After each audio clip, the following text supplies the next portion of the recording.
흉물스런 후쿠시마 원자력 발전소의 모습은 12년이 지났지만 그때 그대로입니다. 바로 옆엔 후쿠시마 원전에서 나온 냉각수, 즉 방사능 오염수를 저장한 탱크가 어림잡아 1000개가 넘습니다. WBC 경기가 열렸던 도쿄돔을 가득 채우고도 남을 양인데 올 여름이 되면 오염수를 저장할 탱크들이 모두 차버립니다. 일본 정부는 더 이상 오염수를 저장하지 않고 바다로 버리겠다는 계획인데 오염수 방류를 위한 해저 터널 공사가 사실상 마무리됐습니다. 후쿠시마 원전 앞바다 1km쯤 떨어진 곳엔 방수구 구조물 일부가 해수면 위로 빼꼼히 올라와 있습니다. 대부분의 방사능 물질은 다핵종 제거 설비로 처리한 뒤 흘려보내지만 삼중 수소는 걸러지지 않아 바닷물로 농도를 희석해 그냥 버립니다. 이 오염수 방류가 곧 시작되는데 문제는 언제 끝날지 모른다는 겁니다. 保護者の方はなくなるんですよ、いつかは。慌てる必要がないんですよ、今。海は生活、仕事場だから、何十年か後に実害と出たったら、誰が責任を負うんですかってことですよ。 일본 정부와 도쿄전력은 후쿠시마 원자력 발전소를 오는 2051년까지 폐쇄할 계획인데 최소한 앞으로 28년 동안 오염수를 계속 바다에 버려야 합니다. 지금 계획은 30년이거든요. 그런데 일본이 폐로 과정이 굉장히 지금 지연되고 있어요. 그래서 제가 보기엔 30년이 60년 정도 될 수도 있고. 지난달 우리나라 해양과학기술원과 원자력연구원은 일본이 삼중수소 오염수를 방류해도 한국에 피해가 거의 없다는 시뮬레이션 결과를 내놨습니다. 일본에선 이 뉴스가 크게 보도됐고 내심 한국 정부가 오염수 방류를 문제 삼지 않을 걸로 기대하는 분위기입니다. 도쿄에서 MBC 뉴스 현영준입니다. 이뿐만이 아닙니다. 12년 전 일본 후쿠시마에서 발생한 대지진. 그간 저장돼 있던 원전 오염수도 조만간 바다로 버리겠다고 합니다. 과연 안전한지 논란이 분분한데 우리 정부는 어떤 입장을 갖고 있을까요?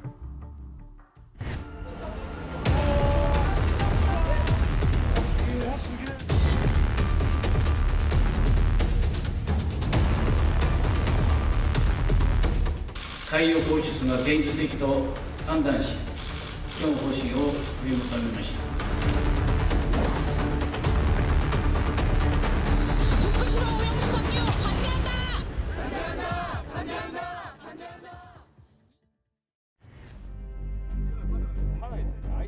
일본 후쿠시마현 오쿠마마치.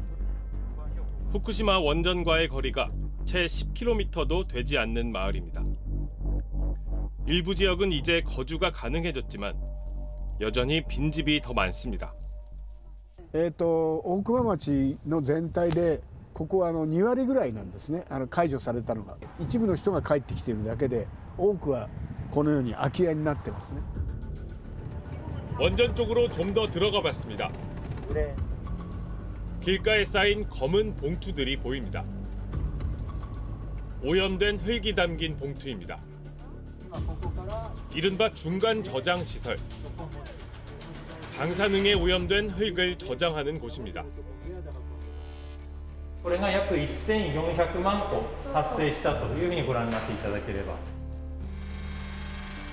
이렇게 모인 오염토는 봉투에서 꺼내 땅 아래 묻습니다. 緑のシートがかけられている場所も含めて5メーターまで土が入れ込まれた現場です. 원전이 보이는 언덕에 도착하자 차량에서 잠시 내릴 수 있었습니다. 원전과의 거리는 불과 200m 정도. 기준치의 12배에 달하는 방사선량이 측정됩니다. 今皆さんいらっしゃるここの上の線量の値が 1.4 マイクロシーベルトです. 건물 주변엔 거대한 탱크들이 빼곡합니다. 네, 바로 방사성 오염수가 보관된 탱크죠. 땅에 묻힌 오염토와 달리 오염수는 곧 태평양에 방류됩니다. 후쿠시마 제1원전에는 방사성 오염수 130만 톤이 지금도 저장돼 있습니다. 일본은 올해부터 이 오염수를 바다에 방류하기로 결정했죠. 저 안에선 지금 방류를 위한 막바지 공사가 한창 진행되고 있습니다. 결국 이 오염수 일부는 언젠가 우리 바다까지 들어오고 태평양에서 잡힌 수산물도 우리 밥상에 올라올 텐데요. 도쿄전력과 일본 정부는 방사성 오염수를 정화하고 바닷물로 희석까지 하기 때문에 문제가 없다고 주장하고 있습니다. 오늘 스트레이트는 정말 도쿄전력과 일본 정부의 말을 그대로 믿어도 되는 건지, 또 우리 정부는 이들의 주장을 검증하기 위해 어떤 노력을 하고 있는 건지 하나하나 따져보겠습니다. 후쿠시마현 동쪽 해안에 위치한 이와키시 오나하마 항. 원전에서 남쪽으로 50km가량 떨어진 곳입니다. 이곳에선 매일 200~300톤의 물고기가 잡혀 들어온다는데요. 물고기가 하역되면 어종별로 방사능 농도를 측정합니다. 全て測ります。全ての魚種を測る。そこで専門機関で50ベクレルパーキログラム以上であるのが分かったら、そのフィッシュ魚は出荷停止。 어협 관계자는 일본 정부가 정한 1kg당 100베크렐보다 기준이 엄격하다고 강조합니다. 하지만 매일 잡혀 들어오는 200~300톤의 물고기 중 실제 검사가 이뤄지는 건 극히 일부입니다. 1種類の1000匹が取れたとすれば、ここまで運ばれて測定するのは1000匹のうちの数匹です。 그런데도 후쿠시마 지역에선 방사능 물고기가 잡혔다는 소식이 종종 전해집니다. 하지만 시간이 흐르면서 조금씩 판매량이 회복되고 있다고 합니다. そうですね。やっぱこう福島県産みたいなこう聞かれるお客様はやっぱたまにいますね。でも結構そうですよね。最近はあんまりそこまでそういうの聞かれるお客さんもいないし。 그래서인지 수산시장 상인들은 오염수 방류를 그다지 심각하게 생각하진 않는 분위기입니다. 個人的にあまり気にしないんで、この処理水の放出を全然思って。 다만 겨우 회복되고 있는 이미지가 다시 나빠질까 걱정이라고 했습니다. 事故がありますよね。その時には風評被害がこのぐらい。今やっとこのぐらいになったと思ったらまだ汚染水を流すのでこのぐらいに。 하지만 원전 인근 어민들의 생각은 좀 달랐습니다. 원전 북쪽에 있는 신치마치항. 50년 넘게 어부 생활을 했다는 오노 하루오 씨를 만났습니다. 12년 전 지진과 쓰나미로 모든 걸 잃었다고 했습니다. うちも流さっちゃうし、全部流さっちゃうんですよ。私残ったのはこの船だけですよ。消費してる船を弟が沖に出して津波飲まれて亡くなったんですよ。 방류 결정에 대한 생각을 물었더니 왜 후쿠시마 사람만 또 피해를 입어야 하냐고 반문했습니다. 一番被害者なんだよ我々福島県って。被害者により一層政策するんだったら福島県から流す必要がないんですよ。首都圏の東京を流せば、また大阪も流せば、ほんでまた福島県からも流せば、分散型にすれば、ねみんな平等にな。 그러면서 지금이라도 방류 결정을 철회해야 한다고 했습니다. 海は仕事場だから何十年か後に実害と時だったら誰が責任を負うんですかってことですよ. 일본 어업협동조합은 공식적으로 오염수 방류에 반대하고 있습니다. 헛소문으로 인한 피해, 일본말로 이른바 풍평 피해가 우려된다는 게 주된 이유입니다. 물론 오노 하루오 씨처럼 오염수 자체가 문제라는 어민도 많습니다. 하지만 일본 정부는 어민과의 협의 없이는 오염수를 방류하지 않겠다던 당초 약속을 깨고 결국 방류 결정을 내렸습니다. 그 이유가 뭘까요? 후쿠시마 원전 오염수는 지금도 하루 100톤 정도씩 늘고 있습니다. 12년 전 원전 사고로 원자로 건물에 균열이 생겼고 그 틈으로 지하수가 스며들고 있기 때문입니다. 원자로 내부엔 늘러붙은 핵연료 찌꺼기, 즉 데브리가 있는데요. 핵 분열은 멈췄지만 여전히 붕괴열이 발생하고 있기 때문에 냉각수가 필요합니다. 결국 이 방사능을 띤 냉각수에 지하수가 섞이면서 오염수가 늘고 있는 건데요. 전체 탱크 용량이 137만 톤인데 벌써 96%, 132만 톤이 찼습니다. 그런데 탱크를 더 지을 땅이 없다는 게 일본 입장입니다. それは私から見るとへりくつですね。理屈な本気でそれを場所をね確保しようとすればいくらもある。 특히 원자로대에서 폐연료를 꺼내는 등 폐로 작업을 하려면 탱크를 지을 공간이 없다는 건데요.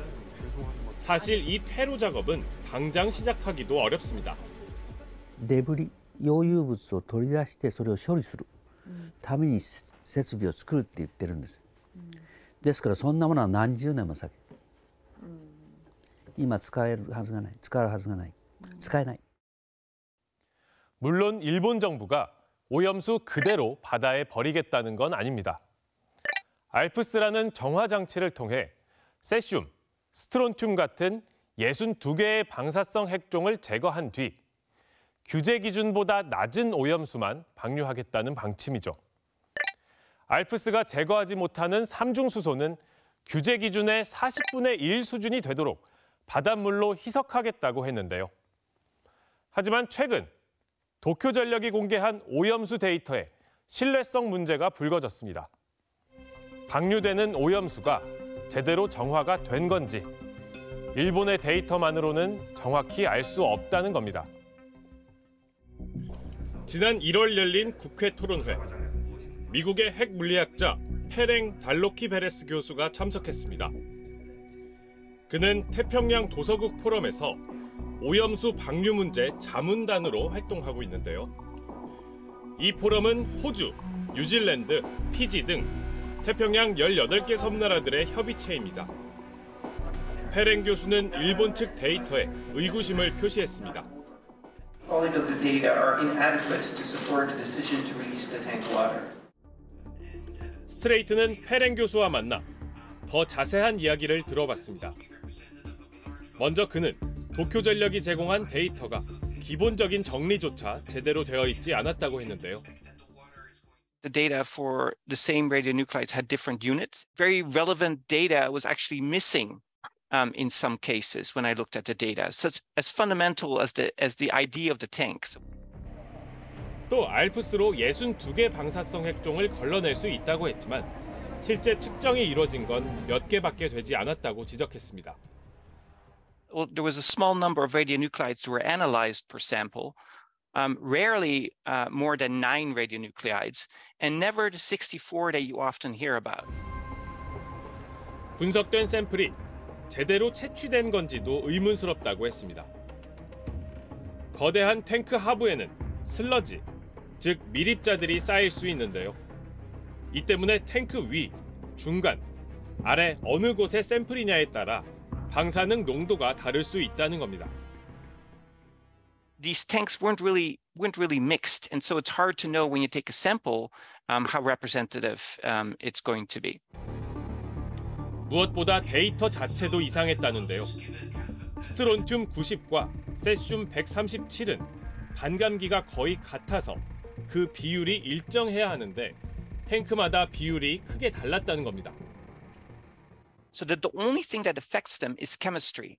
So if you see a large fluctuation after the ALPS system, it indicates a variability with the ALPS ability to remove these radionuclides. 도쿄전력에 설명을 요구했지만 들을 수 없었다고 합니다. 도쿄전력이 오염수를 제대로 처리하지 못하고 있다는 의혹은 사실 어제 오늘 일이 아닙니다.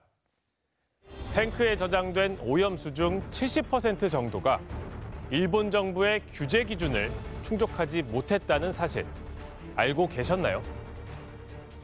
당초 일본 정부는 알프스로 62가지 방사성 핵종을 제거한 뒤에 탱크에 저장한다고 했지만 실제로는 방사능 농도를 낮추지 못한 오염수가 그대로 탱크에 저장된 거죠. 고농도의 오염수를 지금이라도 빨리 처리를 해서 저농도의 오염수를 만들어 놓으면 혹시 뭐 사고가 나서 걔네들이 방류가 돼도 문제가 없는데 그 작업도 안 하고 있더라고요. 이 사실은 지난 2018년에 처음 알려졌는데요. 당시 열렸던 공청회에서 주민들은 도쿄전력을 강하게 비판했습니다. トリチウム以外で基準値を超えた半減期1570万年の要素129、あるいはストロンチウム90、さらにはルテニウム106などの複数各種が残存していることが判明し、これは国民世論をミスリードするものであり、信頼性のある広範な情報公開と公正な提供に重大な過失があります。 그리고 2년 뒤인 2020년엔 알프스가 탄소 14라는 물질도 제거하지 못한다는 사실이 밝혀지기도 했습니다. 자료를 검토하던 과정에서 탄소 14가 계속해서 측정이 되어 왔다라는 사실을 발견했고, 도쿄전력이 밝히지 않았지만 탄소 14도 처리가 되지 않는다라는 것을 저희 보고서에서 처음으로 명시했죠. 그러다 보니 도쿄전력의 공개 자료는 일본 내에서도 신뢰성에 의문이 제기되고 있습니다. 一回診療がなくなっちゃうとなかなかそれをそうじゃなかったあれごめんねって言ってもわからないじゃない。もう一回やっちゃいけないわけだけど、第三者を一緒に入れて信頼できる第三者を入れていろんなことを議論してるってすごい大事だと思うんだよね。 상황을 종합해보면 일본이 문제가 있는 데이터를 갖고 오염수 방류 결정을 내렸다고 볼 수 있는데요. 스트레이트는 직접 일본 정부와 도쿄전력의 설명을 들어보기로 했습니다. 일본 경제산업성 자원에너지청, 후쿠시마 오염수 문제를 담당하는 곳입니다. 처음 인터뷰를 요청했을 때는 지난 1일에 만날 수 있다고 했는데요. 그래서 질문지를 보냈더니 이런 답변을 받았습니다. TV 카메라 없고 사진 촬영도 없는 백그라운드 브리핑이라면 대응할 수 있다며 조건을 붙인 건데요. 그러면서도 우리는 아직 취재 승낙을 한 건 아니라고 했습니다. 그래서 모든 조건을 받아들이고 인터뷰를 재차 요청했지만 결국 닷새 뒤 인터뷰를 할 수 없다고 통보해왔습니다. 도쿄전력에도 인터뷰를 요청했습니다. 먼저 데이터를 둘러싼 쟁점들에 대해 하나하나 물어봤는데요. 서면으로만 간단한 답변이 왔습니다. 도쿄전력은 전문가 질문에 응하는 형식으로 전체 개요와 기술적인 내용을 설명하고 활발히 의견을 교환했다고만 할 뿐 구체적인 답을 하진 않았습니다. 스트레이트는 특히 방류 여부를 결정하기 전에 왜 슬러지층과 섞인 상태에서 오염수 농도를 측정하지 않았는지도 물었는데요. 도쿄전력의 답이 좀 이상했습니다. 홈페이지에 공개한 알프스 처리수에 관한 데이터는 탱크 내 상태와 알프스의 성능을 조사하기 위한 것으로 해양 방출 여부를 판단하기 위해 측정한 것은 아닙니다. 그럼 어떤 자료를 토대로 해양 방류를 결정한 걸까요? もう私たちが質問しても答えないしね。タンクの中にどういう放射能がどれだけあるのかっていう総量を求めました、公開を。だけどそれは未だに公開されていないです。初めから放出ありきで議論が進んできています。 재작년 4월 일본 정부가 방류 결정을 공식화한 뒤 8월에는 구체적인 방류 방법을 발표했죠. 그리고 지난달엔 방류 전 측정 대상 핵종을 기존 64개에서 30개로 줄이기로 했습니다. 안전성 논란에도 일본의 방류 절차는 차근차근 진행돼 왔던 건데요. 그동안 우리 정부는 무엇을 했을까요? 지난 2021년 4월 정부가 작성한 오염수 보고서가 공개됐습니다. 이미 6개월 전 나온 이 보고서에선 오염수가 우리 국민과 환경에 미칠 영향이 유의미하지 않다고 결론 내렸습니다. 문재인 정부의 미온적 대응이 도마에 올랐습니다. 그럼 현장 조사를 하겠다라고 요청해 본 적은 있습니까? 제 경험으로는 지금 떠오르는 게 없습니다. 없습니까? 일본이 그냥 자료를 갖다가 그냥 원안위에 갖다 주기를 기다리고 있는 겁니까? 원자력안전위원회의 부실 대응도 함께 드러났는데요. 최근에 오염수 방류 이슈가 터지니까 알프스 성능에 대한 질의를 일본에 했다라고 알려져 있습니다. 그러니까 뒤늦은 대응도 상당히 문제죠. 어디에서도 지금 이 관련한 연구 없이 어떻게 지금 일본의 그 오염수 방류와 관련해서 그 안전성을 검증할 것인가. 국민의힘 당 차원에서도 오염수 방류에 반대하며 문재인 정부를 강력히 규탄했습니다. 일본 따위에게 오염수 방출을 합리화하고 정당화할 수 있는 어떤 빌미도 우리가 먼저 제공해서는 안 될 것입니다. 그런데 대선 기간 중 정작 국민의힘 윤석열 후보는 이런 말을 해 논란이 됐었죠. 저 과거에는 또 크게 문제를 안 삼았거든요. 그러니까 그때 어떤 어떤 정치적인 차원에서 볼 문제가 아니고 일본 정부나 우리 또 각국들과 협의를 해서 좀 투명하게 사람들이 어떤 의문을 갖지 않도록 그렇게 진행되도록 좀 국제 협력이 이루어져야 된다고 봅니다. 국민의힘이 대선에서 승리한 뒤 어떻게 진행되고 있는지 살펴봤습니다. 스트레이트는 원자력안전위원회 등에 해랭 교수 등이 제기한 불완전한 데이터 문제를 어떻게 판단하고 있는지 물었는데요. 쟁점에 대한 구체적인 내용은 없고 검증 중이란 답변만 내놨습니다. 방류를 불과 수개월 목전에 앞둔 상황에서 어떤 데이터에 대한 분석 의견 자체가 없다. 과학적인 정부 입장이 무엇인지가 없다는 거예요.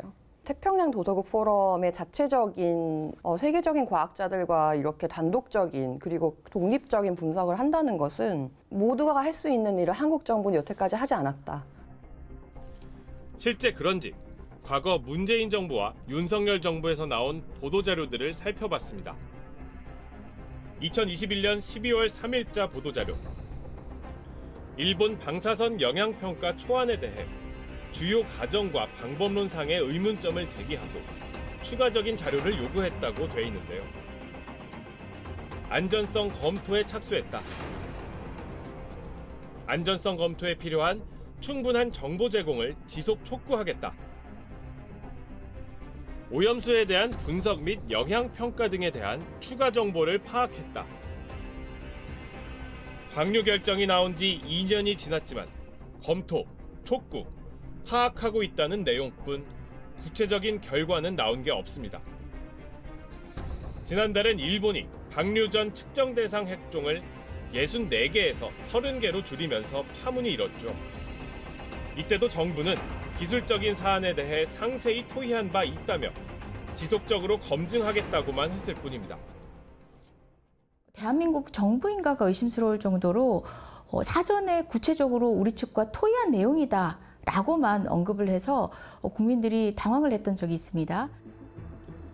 국제적으로는 국제원자력기구 IAEA가 검증 작업을 하고 있고 우리나라 과학자 한 명도 재작년 7월부터 검증단에 참여하고 있습니다. 그런데 정부는 이 과정조차도 제대로 알리지 않고 있습니다. 지난해 12월 나온 IAEA 보고서. 지난해 오염수 탱크에서 3차례에 걸쳐 샘플을 채취해 한국원자력안전기술원에도 보냈다고 나와 있습니다. 샘플을 어떤 탱크에서 얼마나 어떻게 섞어서 채취했는지도 자세히 적혀 있었는데요. 하지만 최근에서야 샘플을 받았다는 내용을 밝혔을 뿐 구체적인 분석 과정이나 내용은 설명하지 않고 있습니다.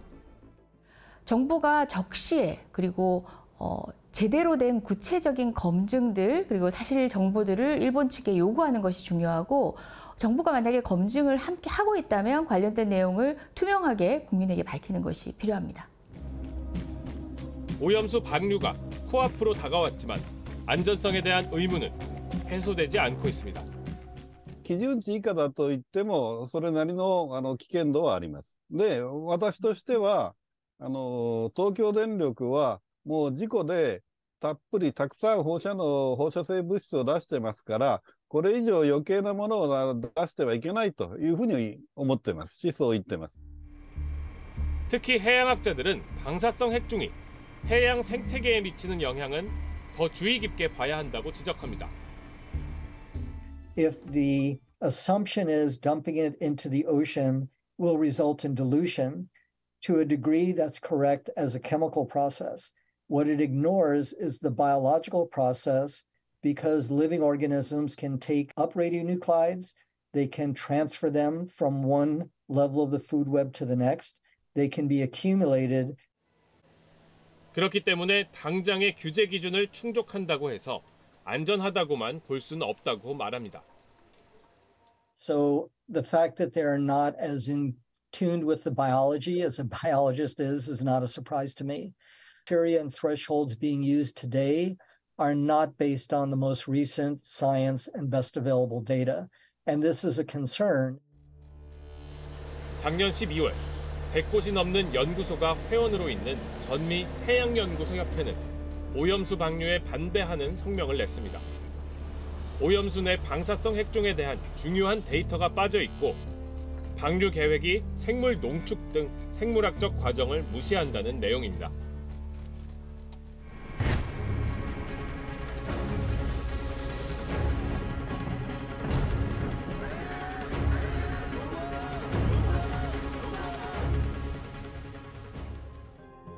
윤석열 대통령은 이번 주 일본을 방문합니다. 다음 달엔 미국 국빈 방문이 예정돼 있고 5월 G7 정상회의에 참석한다면 한미일 회담 가능성도 있습니다.